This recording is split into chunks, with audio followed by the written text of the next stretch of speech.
Balianta Balipatna block ଅଞ୍ଚଳରେ ନିରନ୍ତର ଖବର ଉତ୍ଥାପନ କରୁଥିବା ସାମ୍ବାଦିକ ଶ୍ରୀଯୁକ୍ତ ଜୟରାମ ସାହୁଙ୍କ ପିତା ଘନଶ୍ୟାମ ସାହୁଙ୍କର ଗତକାଲି 84 ବର୍ଷ ବୟସରେ ତାଙ୍କର ବୋଧଖଣ୍ଡିସ୍ଥିତ ବାସଭବନରେ ଇହଲୀଳା ସମ୍ବରଣ ଘଟିଛି।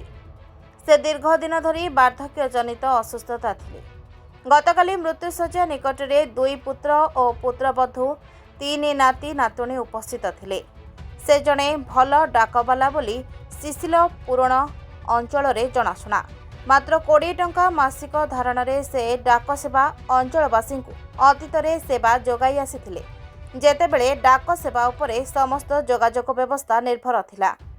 ସ୍ୱର୍ଗତ ସାହୁ ପ୍ରଥମେ 1962ରେ ଶିଶିଲ ଡାକଘରେ କାର୍ଯ୍ୟରେ ଯୋଗଦାନ କରି ଓ ପରେ ପଦୋନ୍ନତି ପାଇ 1982ରେ ମୁଖ୍ୟ ଡାକ ବିଭାଗ ଭୁବନେଶ୍ୱରରେ ଯୋଗ ଦେଇଥିଲେ। ପରେ 2004ରେ ସେ ଅବସର ନେଇଥିଲେ। ଭୁବନେଶ୍ୱର